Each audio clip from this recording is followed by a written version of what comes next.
Hello friends, welcome to the success Kendra. Friends, आज की इस वीडियो में हम लोग 2213 पोस्ट बिहार दरोगा पीटी एग्जाम 2021 के लिए नया प्रैक्टिस सेट सीरीज को स्टार्ट कर रहे हैं। फ्रेंड्स, आज हमारा यह पहला सेट है।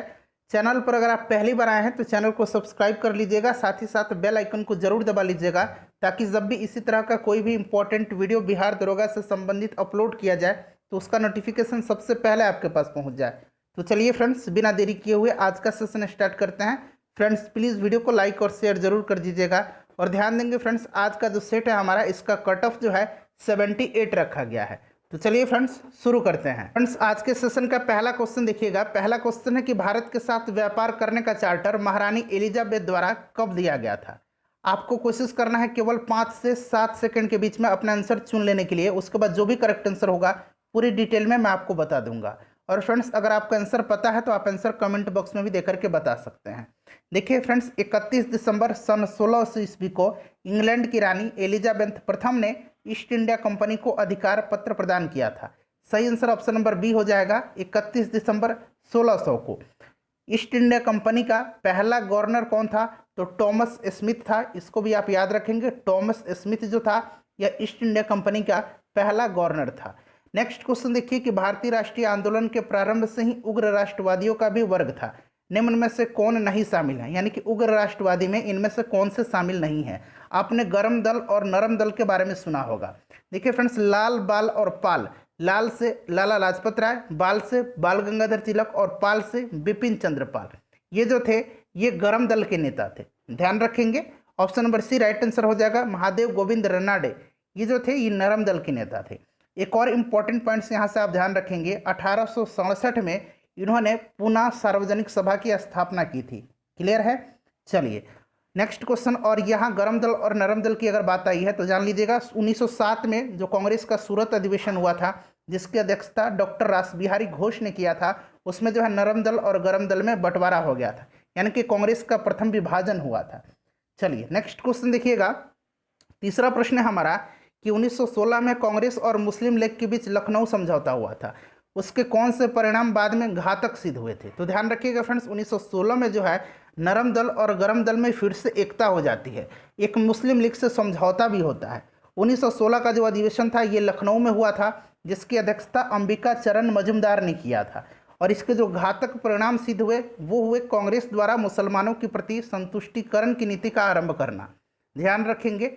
उसके बाद अगला क्वेश्चन देखिएगा कि व्यक्तिगत सत्याग्रह किस गवर्नर जनरल के काल में हुआ था। इंपॉर्टेंट क्वेश्चन है। व्यक्तिगत सत्याग्रह को दिल्ली चलो आंदोलन भी कहा जाता है। ध्यान रखेंगे फ्रेंड्स, इसकी शुरुआत जो है 7 अक्टूबर, ध्यान देंगे 17 अक्टूबर। इसकी शुरुआत जो कब हुई थी? 17 अक्टूबर 1940 ईस्वी को पवनार से, कहाँ से? पवनार से महात्मा गांधी जी के द्वारा व्यक्तिगत सत्याग्रह आंदोलन शुरू किया गया था। इसके प्रथम सत्याग्रही पूछा जाता है तो विनोबा भावे थे, दूसरे पंडित जवाहरलाल नेहरू थे और तीसरे सत्याग्रही जो थे ये ब्रह्मदत्त थे। ठीक है फ्रेंड्स, कौन थे? ब्रह्मदत्त थे, ध्यान रखेंगे। और ये किस गवर्नर जनरल के काल में हुआ था? तो लॉर्ड लिनलिथगो के समय में। Option number C correct answer हो जाएगा। लॉर्ड लिनलिथगो का जो कार्यकाल था ये 1936 से लेकर के 1943 तक रहा था। नेक्स्ट क्वेश्चन देखिएगा फ्रेंड्स। अगला क्वेश्चन हमारा कि भारतीय राष्ट्रीय कांग्रेस की पूर्ववर्ती संस्थाओं में सबसे पहली और प्रमुख संस्था कौन सी थी? तो राइट आंसर इसका क्या हो जाएगा? राइट आंसर इसका हो जाएगा British India Association. Option number C right answer हो जाएगा। देखिए यहाँ इंडियन एसोसिएशन आप देख रहे होंगे तो इसके बारे में जान लीजिए। इंडियन एसोसिएशन की स्थापना 1876 ईस्वी में किसने किया था? तो आनंद मोहन बोस और सुरेंद्र नाथ बनर्जी के द्वारा किया गया था। पूना समझौता किन दो पक्षों के बीच हुआ था? तो सबसे पहले आप जान लीजिए पूना समझौता, पूना पैक्ट जिसको कहा जाता है, ये दरअसल हुआ कब था? तो पूना समझौता 24 सितंबर 1932 को, डेट सहित याद रखेंगे, 24 सितंबर 1932 को गांधी जी और बाबा साहेब अम्बेडकर के बीच में हुआ था। ठीक है, जिसमें दलित वर्गों के लिए साधारण वर्गों में ही सीटों का आरक्षण किया गया था। राइट आंसर ऑप्शन नंबर इसका सी हो जाएगा। उसके बाद क्वेश्चन नंबर 7 देखिएगा कि Dadabhai Naoroji British House of Commons के लिए चुने जाने वाले पहले भारतीय थे। बिल्कुल याद रखना है ये बात। ठीक है, उन्होंने किस पार्टी के टिकट पर चुनाव जीता था? तो सबसे पहले तो आप ध्यान रखेंगे कि ब्रिटिश हाउस ऑफ कॉमन्स की चुनाव जीतने वाले पहले भारतीय दादा भाई नौरोजी थे। इनको grand old man of India के नाम से जाना जाता है। इन्होंने फ्रेंड्स 1886 में जो कांग्रेस का दूसरा अधिवेशन कोलकाता में हुआ था इसकी अध्यक्षता भी किया था। और इनकी एक प्रसिद्ध पुस्तक है poverty and un British rule in India, ध्यान रखेंगे। देखिए इन्होंने जो चुनाव जीता था ये जीता था लिबरल पार्टी के। Option number D right answer हो जाएगा। उसके बाद देखिएगा ब्रिटिश संसद ने भारत स्वतंत्रता कानून 1947 कब पारित किया था? तो डेट सहित आपको याद रखना है 18 जुलाई 1947 को, 18 जुलाई 1947 को। उसके बाद देखिए मुस्लिम लीग ने पाकिस्तान की मांग आधिकारिक तौर पर कब किया? तो मुस्लिम लीग का जो अधिवेशन हुआ था लाहौर में, उसी की अध्यक्षता करते हुए मोहम्मद अली जिन्ना ने भारत से अलग एक मुस्लिम राष्ट्र पाकिस्तान की मांग की थी। और 1940 24 मार्च के दिन, 24 मार्च 1940 के दिन जो है लाहौर अधिवेशन हुआ था। और इसी अधिवेशन में मोहम्मद अली जिन्ना ने पाकिस्तान की मांग की थी। तो राइट आंसर इसका क्या हो जाएगा? मार्च 1940। उसके बाद देखिए क्वेश्चन नंबर 10 है हमारा कि भारत में थियोसॉफिकल मत का किसने प्रारंभ किया? भारत में पूछा गया। अगर आपसे पूछा जाए कि थियोसॉफिकल सोसाइटी की स्थापना कब हुई थी, तो 1875 में मैडम ब्लावत्स्की और कर्नल अलकाट के द्वारा न्यूयॉर्क में हुई थी। बाद में 1882 में जो है 1882 में इसका मुख्यालय तमिलनाडु के अडयार में खोला गया। अडयार पूछा जाता है। और भारत में ये जो थियोसॉफिकल सोसाइटी था, थियोसॉफिकल मत था, इसका प्रचार प्रसार करने का जो श्रेय जाता है ये जाता है किसको? तो एनी बेसेंट को। ध्यान रखेंगे option number A right answer हो जाएगा इस प्रश्न का। क्लियर है? चलिए उसके बाद क्वेश्चन नंबर 11 देखेंगे। क्वेश्चन नंबर 11 मैथ का प्रश्न है फ्रेंड्स। 4-5 क्वेश्चन मैथ के हैं। यहाँ पर मैं आपको उसका आंसर बता देता हूँ। बहुत ही आसान क्वेश्चन है, आप लोग इसको स्वयं सॉल्व कीजिएगा, ठीक है? अगर मैं सॉल्व करूँगा तो वीडियो लंबी हो जाएगी। देखिए राइट आंसर जो है 11 का मैं आपको बता देता हूँ। करेक्ट आंसर इसका हो जाएगा ऑप्शन नंबर सी। उसके बाद देखिए 12 नंबर भी मैथ का क्वेश्चन है। 12 का option number B correct answer हो जाएगा। यहाँ ध्यान देंगे 12 का ऑप्शन नंबर बी करेक्ट हो जाएगा। और 13 का देखिए 13 का भी ऑप्शन नंबर डी करेक्ट हो रहा है। 14 नंबर प्रश्न है, इसका सही आंसर ऑप्शन नंबर ए हो जाएगा। 15 नंबर क्वेश्चन देखिएगा कि बराबर परिमाप वाले एक वर्ग तथा एक आयत के क्षेत्रफल दिया हुआ है क्रमशः एस और आर, ठीक है? निम्न में से कौन सा एक सही है? तो देखिए इसमें से राइट आंसर जो हो जाएगा एस क्या है? एस जो दिया गया है ये दिया गया वर्ग का परिमाप, और आर जो दिया गया है ये रेक्टेंगल से लिखा गया है आयत का क्षेत्रफल। तो ये हमेशा जो होता है बड़ा होता है। Option number D right answer हो जाएगा, एस ग्रेटर देन आर। फिर से आ जाएंगे क्वेश्चन नंबर 16 जीके जीएस का प्रश्न है। हाल ही में सुर्खियों में रहा बोगनविल किस देश से संबंधित है? तो देखिए ये बोगनविल जो है यह पपुआ न्यू गिनी का एक हिस्सा है जो कि प्रशांत महासागर में आता है। अब एक यह नया देश इसे बनाए जाने की घोषणा की गई है। Right answer Papua New Guinea हो जाएगा। पपुआ न्यू गिनी प्रशांत महासागर में है। सुनहरा रेशा यानी कि गोल्डन फाइबर किसको कहा जाता है? तो ये जूट को कहा जाता है। ध्यान रखेंगे फ्रेंड्स। आई होप कि वीडियो आपको पसंद आ रही होगी फ्रेंड्स। प्लीज़ वीडियो को शेयर जरूर करेंगे, और आपके जो फ्रेंड्स हैं जो बिहार दरोगा की एग्ज़ाम देने वाले हैं उनको इन्वाइट करिए कि नया सेट शुरू हुआ है, वो लोग सेशन को ज्वाइन करें। देखिए न्यू कैसल पोर्ट जो दुनिया का सबसे बड़ा कोयला निर्यात बंदरगाह है, यह किस देश में स्थित है? तो न्यू कैसल जो है कहाँ पर है? ऑस्ट्रेलिया हो जाएगा। Option number B right answer इसका हो जाएगा। उसके बाद नेक्स्ट क्वेश्चन देखिएगा फ्रेंड्स कि देशांतर रेखाओं के संबंध में कौन सही है? तो यह अक्षांश रेखाओं के समानांतर होती है, गलत दिया गया है। इसकी संख्या 180 है, ये भी गलत है। इसकी संख्या 360 होती है। देशांतर रेखा दूरी को प्रदर्शित करती है, जी नहीं, दूरी नहीं, यह समय को, टाइम को प्रदर्शित करती है। देशांतर के मध्य सर्वाधिक दूरी विषुवत रेखा पर होती है। ये जो स्टेटमेंट दिया गया है बिल्कुल करेक्ट दिया गया है। फ्रेंड्स अगर किसी क्वेश्चन में आपको डाउट है तो आप क्वेश्चन नंबर लिख करके कमेंट करेंगे, ठीक है? चलिए देखिए 20 नंबर प्रश्न कह रहा है कि धूपगढ़ी चोटी किस श्रेणी की सर्वोच्च चोटी है? तो धूपगढ़ी जो है यह सतपुड़ा की है। Option number A right answer हो जाएगा, ठीक है? चलिए निम्नलिखित में से कौन सी नदी अपने मार्ग बदलने के लिए प्रख्यात है? तो यह कोसी नदी है, बिहार की शोक के नाम से जाना जाता है। उसके बाद देखिएगा और दामोदर को बंगाल का शोक कहा जाता है। उसके बाद देखिएगा कि किस मृदा प्रारूप में लोहे की अतिरिक्त मात्रा होने के कारण अनउर्वरक हो जाती है, यानी कि अनफर्टिलाइज हो जाती है? तो यह है लेटेराइट मिट्टी। Option number C right answer हो जाएगा। यहाँ पर आप रेगुर मिट्टी देख रहे हैं, इसको काली मिट्टी के भी नाम से जाना जाता है। देखिए यहाँ काली भी लिखा गया है। इसमें कपास की खेती होती है।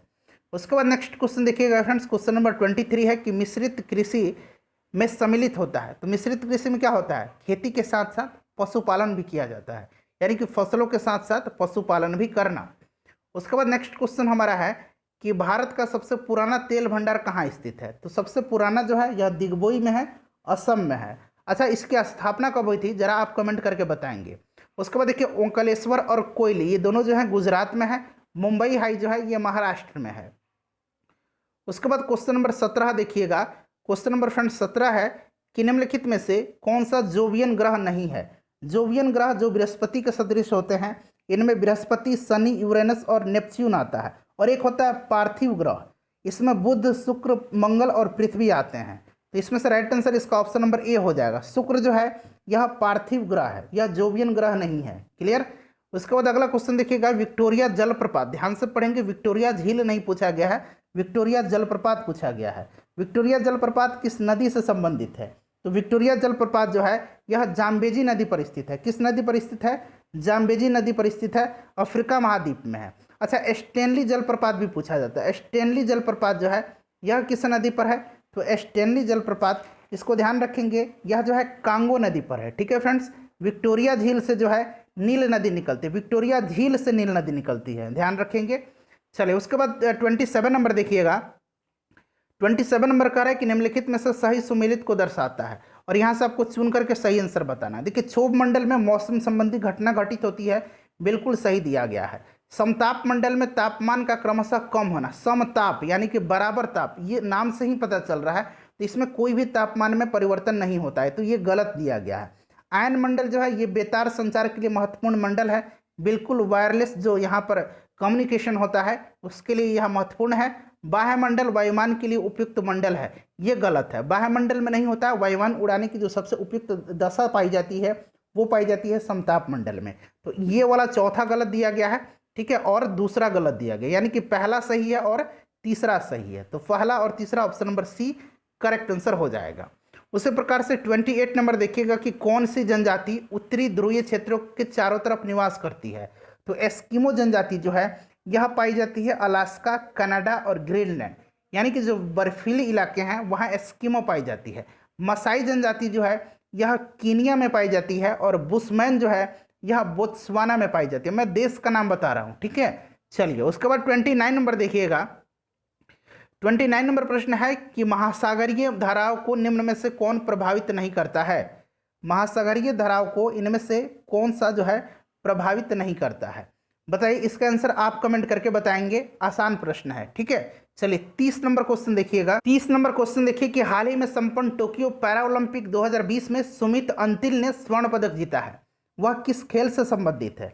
अच्छा फ्रेंड्स, अभी हाल ही में टोक्यो में पैरा ओलंपिक संपन्न हुआ है, इसमें भारत ने टोटल कितने मेडल जीते हैं? तो ध्यान रखेंगे, भारत ने टोटल इसमें 19 मेडल जीते हैं, जिसमें से 5 जो है स्वर्ण मेडल है। उसके बाद अगर बात करें तो 8 जो है ये रजत पदक है यानी कि सिल्वर है, और 6 जो है ये ब्रॉन्ज मेडल यानी कि कांस्य पदक है। तो 8, 5, 13 और 6 और 19, टोटल भारत ने 19 मेडल जीते हैं, ठीक है फ्रेंड्स। इस पर अलग से हमने वीडियो को कवर किया हुआ है, यहाँ से निश्चित रूप से एक प्रश्न आपके एग्जाम में पूछे जाएंगे। वीडियो का लिंक आपको डिस्क्रिप्शन में मिलेगा, या फिर आप डायरेक्टली सर्च कर लीजिए और देख लीजिएगा। तो इन्होंने जीता है जेवलिन थ्रो में, option number B right answer हो जाएगा। अच्छा, ये किस राज्य से संबंधित हैं? तो ये सोनीपत हरियाणा के रहने वाले हैं सुमित अंतिल, ध्यान रखेंगे। उसके बाद नेक्स्ट क्वेश्चन देखिएगा कि हाल ही में संपन्न टोक्यो पैरा ओलंपिक 2020 में भारत ने कितने स्वर्ण पदक जीते हैं। तो अभी मैंने आपको बताया कि 5 स्वर्ण पदक, 8 रजत पदक और 6 जो है कांस्य पदक जीता है भारत ने, ठीक है। तो ध्यान रखेंगे 5 राइट आंसर इसका हो जाएगा। 32 नंबर क्वेश्चन देखिएगा कि हाल ही में किस राज्य या केंद्र शासित प्रदेश ने, यहाँ ने बना लीजिएगा, हिम तेंदुआ को अपना राजकीय पशु घोषित किया है। तो हिम तेंदुआ को अपना राजकीय पशु घोषित किया है लद्दाख ने, option number C right answer हो जाएगा, ठीक है फ्रेंड्स, ध्यान रखेंगे। उसके बाद अगला क्वेश्चन देखिएगा कि हाल ही में राज्यसभा के नए महासचिव के रूप में किसे नियुक्त किया गया है। तो नए महासचिव के रूप में राज्यसभा पूछा गया है रामचरियालू को, option number D right answer हो जाएगा। उसके बाद देखिएगा कि हाल ही में कल्याण सिंह का निधन हो गया है, वह कितने बार उत्तर प्रदेश के मुख्यमंत्री रह चुके हैं। तो ये 2 बार उत्तर प्रदेश के मुख्यमंत्री रह चुके हैं, ऑप्शन नंबर बी सही आंसर हो जाएगा। काजिंद सैन्य अभ्यास भारत और किस देश के बीच का सैन्य अभ्यास है। तो काजिंद नाम से ही पता चल रहा है, यहाँ पर आप देख लीजिएगा, इस तरह से जब आप लिख देंगे ना तो पता चल जाएगा। काजिंद देखिए कजाकिस्तान और इंडिया, तो Kazakhstan right answer option number D हो जाएगा। अभी जो है इस वर्ष इसका आयोजन कहाँ किया जाएगा, तो कजाकिस्तान में किया जाएगा। 36 नंबर देखिए कि पैरा ओलंपिक खेलों में पदक जीतने वाली दूसरी भारतीय महिला कौन बनी है। पैरा ओलंपिक खेलों में पदक जीतने वाली पहली भारतीय महिला जो थी वो दीपा मलिक थी, क्लियर है। दूसरी महिला जो हैं, दूसरी महिला बन गई हैं Bhavina Ben Patel. Para Olympic में भारत की तरफ से इन्होंने पहला मेडल जीता था। इस वर्ष की मैं बात कर रहा हूँ, 2020 में जो टोक्यो ओलंपिक पैरा ओलंपिक हुआ है उसमें इन्होंने पहला पैरा ओलंपिक में भारत के लिए मेडल जीता। इस वर्ष इन्होंने सिल्वर मेडल जीता था टेबल टेनिस में, और ये इसी के साथ ही दूसरी भारतीय महिला बन गई हैं पैरा ओलंपिक्स में मेडल जीतने वाली। उसके बाद नेक्स्ट क्वेश्चन देखिए कि हाल ही में इसाक हर्जोग किस देश के नए राष्ट्रपति बने हैं। तो इसाक हर्जोग जो हैं इजराइल के नए राष्ट्रपति बने हैं, और नफ्ताली बेनेट इजराइल के नए प्रधानमंत्री बने हैं। ठीक है फ्रेंड्स, ध्यान रखेंगे। अगला क्वेश्चन देख लीजिएगा। नेक्स्ट क्वेश्चन देखिएगा 38 नंबर है कि तालिबान के कब्जे वाले अफगानिस्तान में फंसे भारतीयों को निकालने के लिए भारत सरकार द्वारा चलाई जाने वाले अभियान का नाम क्या है। तो इस अभियान का नाम है operation Devi Shakti. Option number B right answer हो जाएगा। ब्रिक्स देशों द्वारा स्थापित न्यू डेवलपमेंट बैंक के सदस्य के रूप में किसे हाल ही में शामिल किया गया है। तो देखिए ये जो न्यू डेवलपमेंट बैंक है ये जो है, जो ब्रिक्स का छठा सम्मेलन हुआ था उसमें इसकी स्थापना की गई थी। ठीक है, इसके प्रथम अध्यक्ष कौन थे, तो केवी कामत थे भारत के। और इसमें अब जो है बांग्लादेश, यूएई और उरुग्वे 3 देशों को शामिल किया गया है, ध्यान रखेंगे। अच्छा, 13वां ब्रिक्स समिट इस वर्ष जो है कहाँ आयोजित किया गया, भारत में किया गया है, ध्यान रखेंगे। इसकी अध्यक्षता भारत ने किया है। 40 नंबर क्वेश्चन है कि हाल ही में पश्चिमी अफ्रीकी देश, यहाँ नाम आपको उस देश का बताना है, कि राष्ट्रपति अल्फा कोंडे, उनका नाम क्या है, अल्फा कोंडे हैं, उनको हिरासत में लिया गया है। तो ये कहाँ के हैं, ये गिनी के राष्ट्रपति हैं अल्फा कोंडे। हाल ही में जो है इनको हिरासत में लिया गया। बाकी सभी आप देश देख रहे हैं, गैम्बिया, ये जो है गैम्बिया है, घाना है और माली है। गैम्बिया, घाना और माली ये सभी जो है पश्चिमी अफ्रीकी देश ही हैं। क्लियर है। अच्छा, गैम्बिया की राजधानी कहाँ है, ये अगर आपसे पूछा जाए तो ध्यान रखेंगे फ्रेंड्स, गैम्बिया की राजधानी जो है ये बांजुल है। घाना की राजधानी कहाँ है, चलिए घाना की राजधानी आप बता देंगे, ठीक है। और माली की राजधानी कहाँ है, बमाको है। उसके बाद नेक्स्ट क्वेश्चन देख लीजिएगा कि 13वें ब्रिक्स सम्मेलन की अध्यक्षता किस देश के द्वारा की जा रही है। तो अभी मैंने बताया है भारत के द्वारा। Option number A right answer हो जाएगा। 42 नंबर है कि हाल ही में देश के पहले स्मॉग टावर का उद्घाटन कहाँ किया गया। तो पहले स्मॉग टावर का उद्घाटन दिल्ली के मुख्यमंत्री अरविंद केजरीवाल जी के द्वारा किया गया है। राइट आंसर नई दिल्ली हो जाएगा। उसके बाद देखिए हाल ही में वांचुआ महोत्सव किस राज्य या केंद्र शासित प्रदेश में मनाया गया है। तो ये ध्यान रखेंगे, वांचुआ जो है यह असम में मनाया गया है। Option number A right answer हो जाएगा। 44 नंबर देखिए कि हाल ही में अशोक चक्र से किसे सम्मानित किया गया है। तो अशोक चक्र से हाल ही में जो है सम्मानित किया गया है बाबूराम को, ठीक है। Option number B right answer हो जाएगा। उसके बाद अगला क्वेश्चन देखिएगा कि 2024 पैरा ओलंपिक खेलों का आयोजन कहाँ किया जाएगा। तो 24 में जो ओलंपिक्स होंगे और पैरा ओलंपिक्स दोनों जो होंगे यह फ्रांस की राजधानी पेरिस में होगा, ध्यान रखेंगे फ्रेंड्स। उसके बाद 46 नंबर देखिएगा कि भारत के संविधान के तहत निम्नलिखित में से कौन सा एक मौलिक अधिकार नहीं है। कौन सा इसमें से जो है मौलिक अधिकार नहीं है, ये आपको बताना है। तो बताइए फ्रेंड्स राइट आंसर इसमें से क्या हो जाएगा। मौलिक अधिकार पूछा गया है, तो बताइए राइट आंसर इसका क्या होगा। बहुत ही आसान क्वेश्चन है, करेक्ट आंसर बताइए। तो देखिए इसमें से जो मौलिक अधिकार नहीं है वो कौन सा नहीं है। नागरिकता का अधिकार जो है मौलिक अधिकार नहीं है। समता का अधिकार है, स्वतंत्रता का अधिकार है, शोषण के विरुद्ध अधिकार है। अच्छा, वर्तमान में भारतीय संविधान में टोटल कितने मौलिक अधिकार हैं, टोटल कितने मौलिक अधिकार हैं, जरा आप मुझे कमेंट करके बताएंगे। फंडामेंटल राइट्स कितने हैं। चलिए उसके बाद नेक्स्ट क्वेश्चन देखिए फ्रेंड्स, मैं प्रश्न इसलिए पूछता हूँ ताकि आपको जो है रिवीजन होते रहे। क्या होता है कि बहुत समय आप पढ़े होंगे पहले और अभी आप भूल जाएंगे, इसीलिए मैं बार बार आपसे पूछता रहता हूँ ताकि आपको रिवीजन होता रहे। और आपका भी दायित्व है कि आप मैं जो प्रश्न पूछूं उसका आंसर आप कमेंट करके बताएं। निम्नलिखित में से याचिका यानी कि रिट का शाब्दिक जो होता है अर्थ होता है हम आदेश देते हैं। 5 प्रकार के रिट जारी करने का अधिकार है, आपको पता है, ठीक है। सुप्रीम कोर्ट को और हाई कोर्ट को भी। सुप्रीम कोर्ट को आर्टिकल 32 के तहत और हाई कोर्ट को आर्टिकल 226 के तहत। देखिए हम आदेश देते हैं, इसका मतलब क्या है, ये कौन सा रिट है, तो ये है परमादेश, ठीक है। परमादेश तिब्बतम समावेशी विकास किस पंचवर्षीय योजना का मुख्य लक्ष्य था। तो ये जो था ये 11वीं पंचवर्षीय योजना का था। अच्छा, टोटल कितनी पंचवर्षीय योजना अब तक जो है लागू हुई हैं, 12 पंचवर्षीय योजना।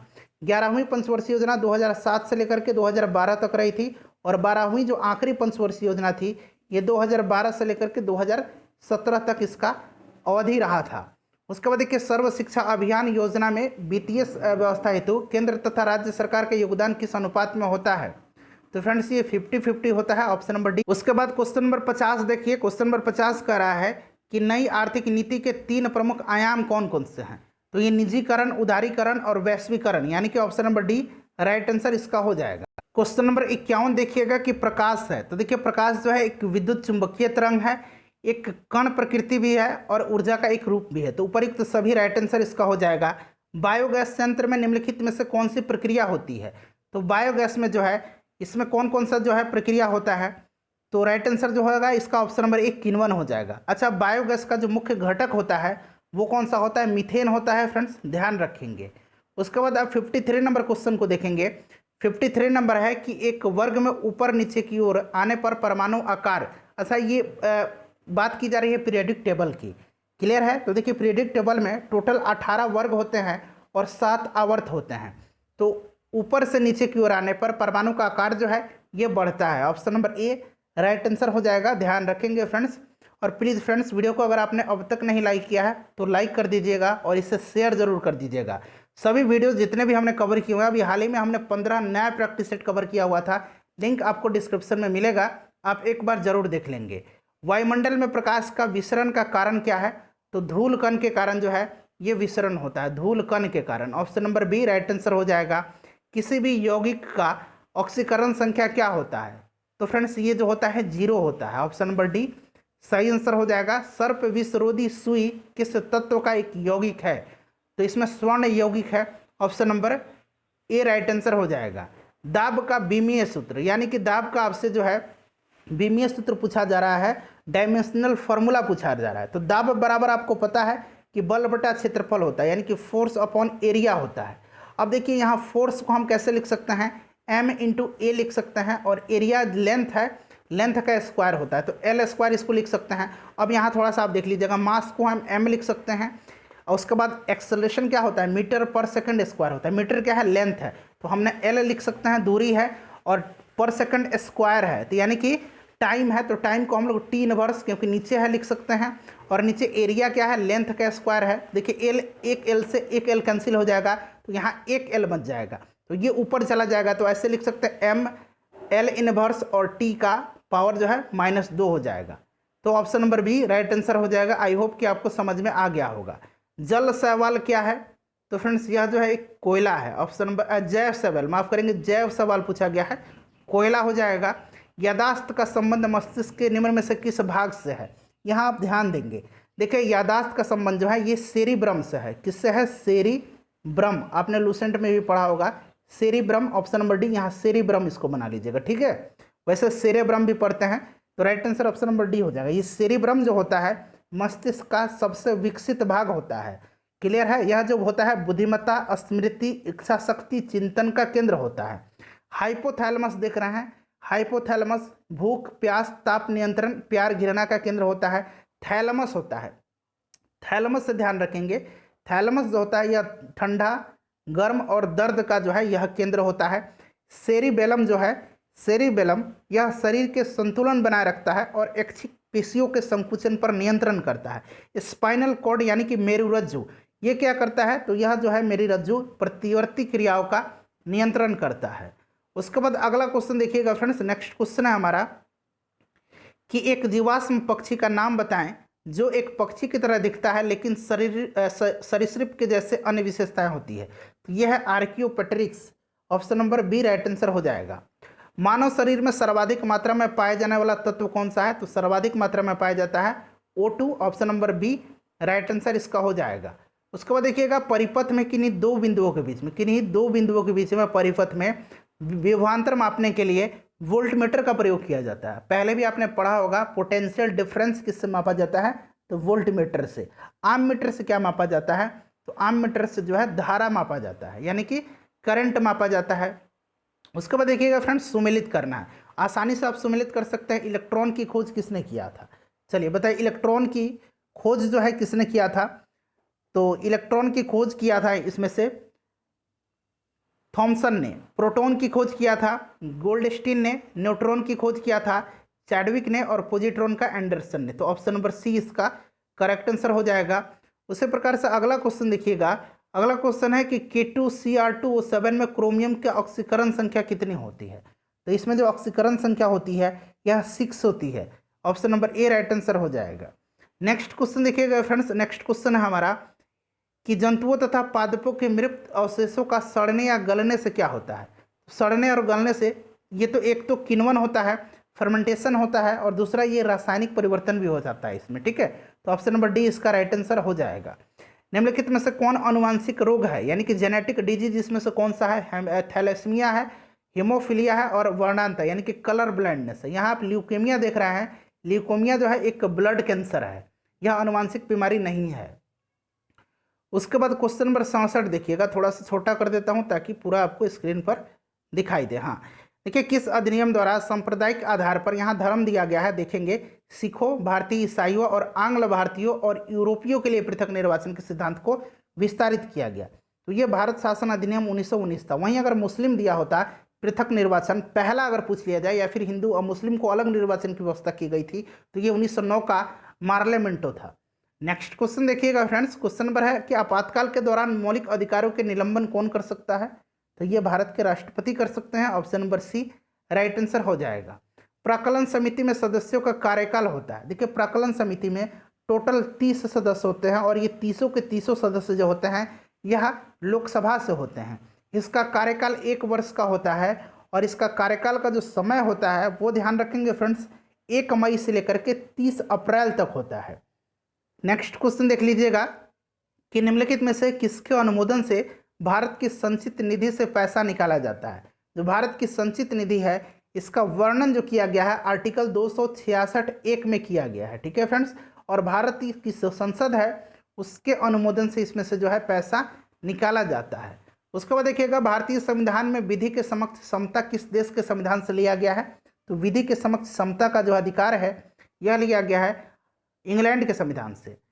विधि द्वारा स्थापित प्रक्रिया को जापान से लिया गया है। आपातकाल जर्मनी से, ठीक है। बाकी अमेरिका के बारे में आप जानते हैं, फंडामेंटल राइट्स ये सभी जो हैं कहाँ से लिया गया है, अमेरिका के संविधान से। संविधान संशोधन प्रक्रिया संविधान के किस भाग में उल्लेख किया गया है।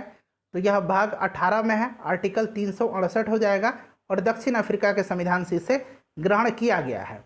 उसी प्रकार से देखिएगा कि सूची 1 को सूची 2 से मिलान करना है, और राइट आंसर इसमें से आपको चुन करके बताना है। भाषाओं का उल्लेख जो है 8वीं अनुसूची में, दल बदल जो है ये 10वीं अनुसूची में, 73वां संविधान संशोधन जो है 11वीं अनुसूची, और भूमि सुधार और अधिग्रहण संबंधी अधिनियम जो है यह 9वीं अनुसूची में है। तो 2143 option number B right answer मेरे ख्याल से हो जाएगा। आप एक बार मिला लेंगे। उसके बाद देखेंगे फ्रेंड्स कि 1833 के चार्टर अधिनियम के अंतर्गत प्रथम विधि आयोग का गठन किसके अध्यक्षता में किया गया था। तो ये किसके अध्यक्षता में किया गया था, ये किया गया था लॉर्ड मैकाले की अध्यक्षता में। ऑप्शन नंबर इसका बी राइट आंसर हो जाएगा, ठीक है फ्रेंड्स। ध्यान रखेंगे 1833 के चार्टर एक्ट के द्वारा जो है बंगाल के गवर्नर को, बंगाल का जो गवर्नर जनरल था उसको भारत का गवर्नर जनरल बनाया गया था, और लॉर्ड विलियम बेंटिक जो था ये भारत का पहला इसके तहत गवर्नर जनरल बना था। संविधान की प्रस्तावना दीर्घकालीन सपनों का विचार है, निम्न में से यह कथन किसका है। तो यह कथन जो है यह कथन है अल्लादी कृष्ण स्वामी अय्यर का। Option number B right answer इसका हो जाएगा। उसके बाद देखिएगा कि संवैधानिक उपचारों के अधिकार को किसने संविधान की आत्मा कहा। ये संवैधानिक उपचारों का अधिकार जो है यह आर्टिकल 32 में है, और इसको जो है संविधान की आत्मा कहा है डॉक्टर भीमराव अंबेडकर ने। Option number C right answer इसका हो जाएगा। उसके बाद देखिएगा कि कितनी बार बिहार में स्वतंत्रता के उपरांत राष्ट्रपति शासन लगाया गया था। पहली बार कब लगाया गया था, 1968 में। राष्ट्रपति शासन किस आर्टिकल के तहत लगाया जाता है, अनुच्छेद 356 के तहत। आप कमेंट करके बताएंगे कि टोटल कितनी बार लगा है। चलिए मैं ही बता देता हूँ, टोटल 8 बार लगा हुआ है, ठीक है। चलिए उसके बाद नेक्स्ट क्वेश्चन देखिएगा फ्रेंड्स कि भारत पर हुणों का जो प्रथम हमला हुआ था वह किसके समय में हुआ था। तो पहला हुण आक्रमण जो हुआ था यह हुआ था स्कंदगुप्त के समय में। Option number C right answer हो जाएगा। उसके बाद देखिएगा कि महाद्वीपीय विस्थापन सिद्धांत के अनुसार भारत का विस्तार किस ओर हुआ है। तो भारत का विस्तार जो है यह उत्तर की ओर हुआ है। Option number A right answer हो जाएगा। ऐहोल अभिलेख जो है किस शासक से संबंधित है। तो ऐहोल अभिलेख में पुलकेशिन द्वितीय, और आपको पता होगा कि पुलकेशिन द्वितीय को हराया किसने, और हर्षवर्धन के बीच में जो युद्ध हुआ था नर्मदा नदी के तट पर, हर्षवर्धन को उसमें पुलकेशिन द्वितीय ने पराजित किया था। तो इसी का वर्णन है। Option number C right answer हो जाएगा। सत्यमेव जयते किस उपनिषद से संबंधित है। तो यह मुंडको उपनिषद हो जाएगा। अगला क्वेश्चन देखिएगा कि महात्मा बुद्ध का जीवन वृत्त है। ध्यान रखेंगे महावस्तु जो है यह महात्मा बुद्ध का जीवन वृत्त है। इसका किस शाखा से संबंधित है? तो हीनयान और आपको पता होगा महायान, दो शाखा थी, तो यह महायान से संबंधित है। 83 नंबर देखिएगा कि अकबर द्वारा बनाए गए उपासना भवन का नाम क्या था? तो ये इबादत खाना था। अच्छा, अकबर ने इसकी स्थापना कब करवाया था? तो इबादत खाना की स्थापना अकबर ने कब करवाया था बताइए? तो अकबर ने 1575 में करवाया था। लेकिन पहले जो था सभी धर्मों के लिए यह नहीं था, इसमें केवल मुस्लिम जा सकते थे। बाद में जो है 1578 में सभी धर्मों का इसमें प्रवेश जो है सभी धर्मों के लिए खोला गया इसको। उसके बाद देखिएगा फ्रेंड्स कि सुप्रसिद्ध संगीतकार तानसेन और बैजू बावरा किसके शासनकाल में विख्यात थे? तो ये अकबर के दरबार में रहते थे। ध्यान रखेंगे फ्रेंड्स। नेक्स्ट क्वेश्चन है हमारा कि यदि ब्याज का भुगतान राजकोषीय घाटे से घटाया जाता है तो शेष राशि के बराबर है। तो सही आंसर इसका क्या हो जाएगा? सही आंसर प्राथमिक घाटा हो जाएगा, ऑप्शन नंबर सी। उसके बाद अगला क्वेश्चन हमारा है 86 नंबर। देखिए फ्रेंड्स 86 नंबर क्वेश्चन कह रहा है कि सेवा पर कर लगाने की सिफारिश सर्वप्रथम किस समिति ने की थी? तो सेवाओं पर कर लगाने की सिफारिश जो है यह पहले कराया था चलैया समिति ने। ठीक है, option number D right answer हो जाएगा। अच्छा, केलकर समिति का संबंध जो है प्रत्यक्ष कर सुधार से है। आबिद हुसैन समिति का संबंध जो है यह लघु उद्योग से है। और एलके झा समिति का संबंध जो है यह अप्रत्यक्ष कर प्रणाली से, अप्रत्यक्ष। ठीक है, चलिए। और केलकर प्रत्यक्ष कर। उसके बाद देखिए निम्न में से कौन सी क्रांति जो है यहाँ पर देखिए प्याज, औषधि और झींगा उत्पादन से संबंधित है? तो ये क्रांति जो है यह गुलाबी क्रांति है। ध्यान रखेंगे फ्रेंड्स। उसके बाद देखिएगा कि निम्न में से किन दो संस्थानों को ब्रेटन वुड्स जुड़वा के नाम से जाना जाता है? तो यह है IMF और वर्ल्ड बैंक। तो राइट आंसर 88 का क्या हो जाएगा?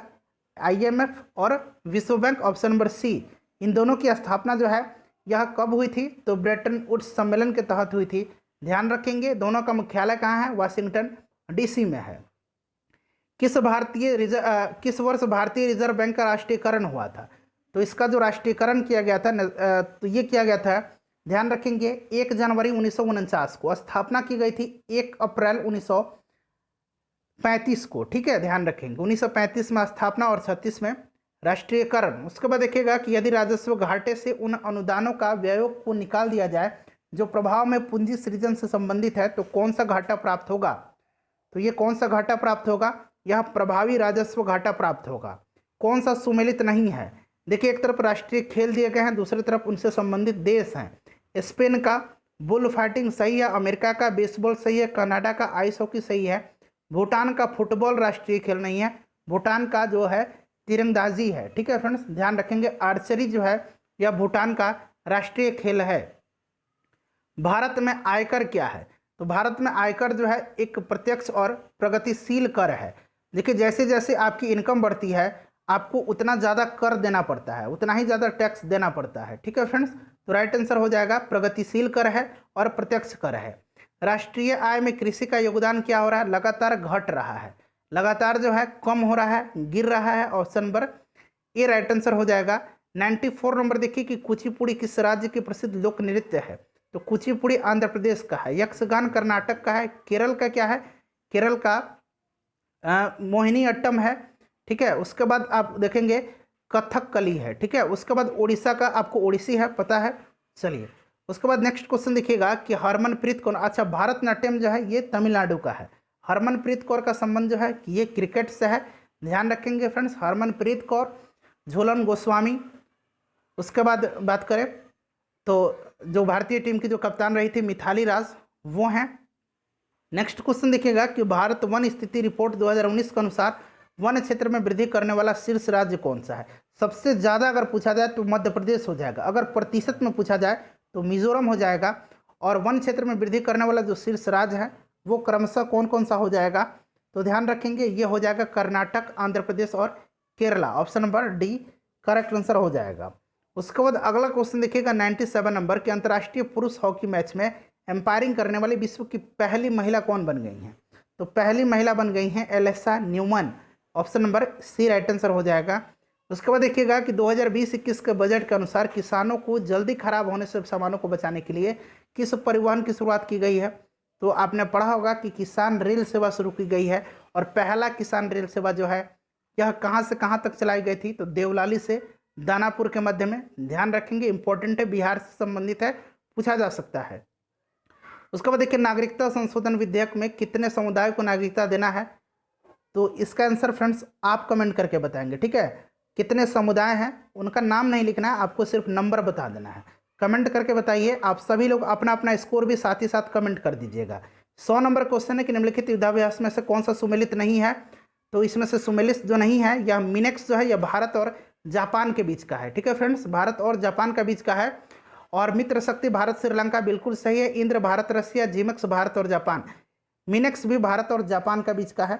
ध्यान रखेंगे, अपना स्कोर कमेंट कर दीजिएगा। डेली प्रैक्टिस सेट आपको मिलेगा। चैनल को सब्सक्राइब करके बेल आइकन को दबा लीजिएगा। वीडियो को लाइक और शेयर जरूर कर दीजिएगा।